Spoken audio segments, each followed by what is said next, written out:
کیا بات ہوئی کہ جو میٹھی میٹھی دوا ہے وہ دے دیجئے، کڑوی کڑوی دوا چھوڑ دیجئے. یہ نفس یہی چاہتا ہے.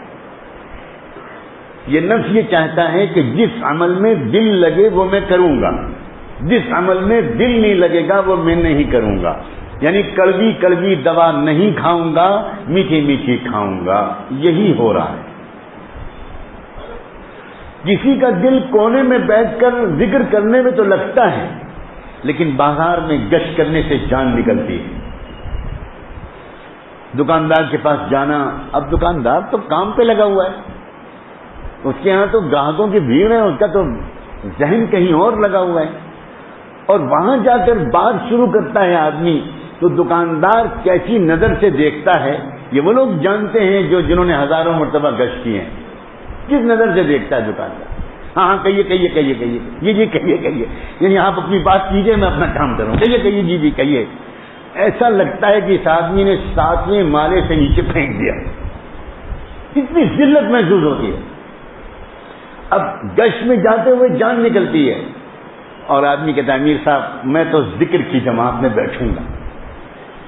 اب امیر صاحب اگر سمجھدار ہیں تو سمجھ جائیں گے یہ بدماش، اللہ مجھے معاف کرے، یہ بہانہ کر رہا ہے، یہ ذکر نہیں کرے گا، یہ گشت میں جانے سے جان چرا رہا ہے.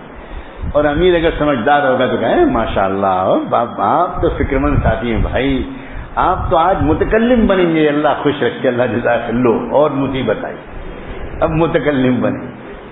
امیر جانتا ہے کہ یہ کیوں مکاری کر رہا ہے،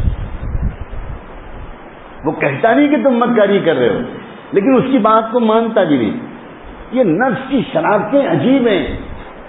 یہ نفس ہے جو اس وقت لڑا رہا ہے. کسی کو خانقاہ کی پارٹی کا بنا رہا ہے، کسی کو تبلیغ کی پارٹی کا بنا رہا ہے. یہ نفس ہے جو امت کو توڑ رہا ہے. یاد رکھنا، یہ مکاری ہے نفس کی، یہ شرارت ہے نفس کی.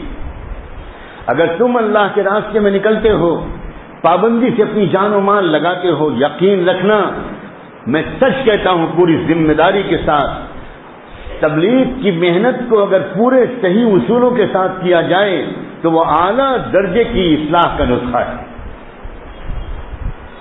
اعلیٰ درجے کی اصلاح کا نسخہ ہے، جس میں انسان اپنے آپ کو اپنے امیر کے حوالے کر دیتا ہے، اپنے نفس کی غلامی سے نکال دیتا ہے، اپنے آپ کو مشورے کے تابع کر دیتا ہے.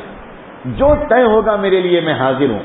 یہی تو سلوک و تصوف ہے، اپنے آپ کو حوالے کرنا، اپنے آپ کو سپرد کرنا، اپنے نفس کی ماننے کے بجائے اپنے کسی بڑے کی بات کو ماننے کا عادی بننا. یہی تو اصل تصوف ہے.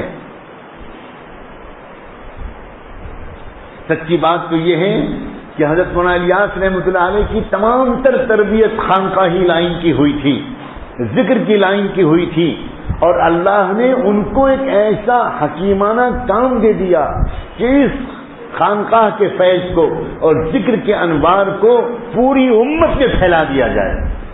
امت کو ذکر سے کاٹنا مقصود نہیں تھا، امت کو خانقاہ سے کاٹنا مقصود نہیں تھا، امت کو علم اور ذکر کے انوار سے مالا مال کر دینا مقصود.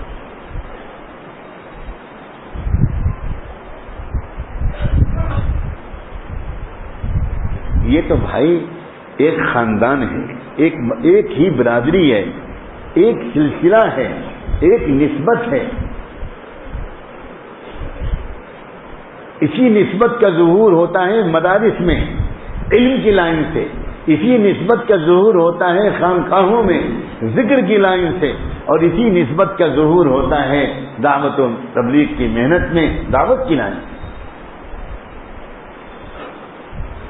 اس لیے بھائی آپ میں سے کتنے اللہ کے بندے اللہ کے راستے میں نکلتے تھے اور نکلتے ہیں، خدا کے لیے نکلنا بند مت کرنا. ہمارے بڑوں کو بہت دکھ ہوتا ہے، بہت صدمہ ہوتا ہے جب یہ شکایت سنتے ہیں. کچھ لوگ دوسروں کی شکایت کرتے ہیں، یہ دعوت و تبلیغ کے ذمہ دار ہم کو اللہ والوں کے پاس جانے سے منع کرتے ہیں. نہیں، منع نہیں کر سکتے، سوال ہی نہیں پیدا ہوتا. دعوت و تبلیغ کا کوئی ذمہ دار اللہ والوں کے پاس جانے سے منع تب کرے گا جب وہ یہ دیکھے گا کہ اللہ والوں کے پاس جانے کے بعد اس کا کام کی لائن کی قربانیوں سے جی ہٹنے لگا، یہ بھاگنے لگا، فرار اختیار کرنے لگا.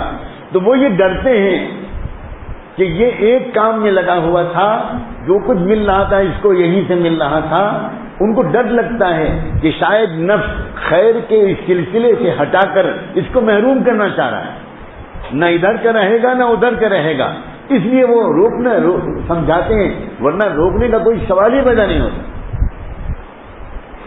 اس لیے جو اللہ کے بندوں کا تعلق دعوت کے کام سے ہے، میں بہت اصرار سے کہتا ہوں، اور یاد رکھیں کہ جو لوگ مجھ سے بیعت ہیں، میں ان کو حکم دیتا ہوں، اللہ کے سامنے اللہ کو گواہ بنا کر کہتا ہوں کہ اگر آپ کام وقت لگاتے تھے، آپ اپنی مسجد کے اعمال میں جڑتے تھے، اور بیعت ہونے کے بعد آپ نے اس محنت سے اپنا رشتہ ناتا توڑ لیا، تو شاید آپ کو سلسلے کا کوئی فیض نہیں پہنچے،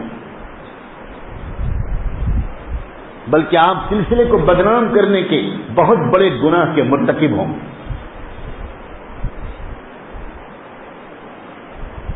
یہ بالکل مکاری ہے، میں سچ کہتا ہوں، یہ اکثر لوگوں کے ساتھ دھوکہ ہے۔ ہاں کسی کو، ہمارے مشائخ، ماہرین، علماء، ہمارے اکابرین، وہ جانتے ہیں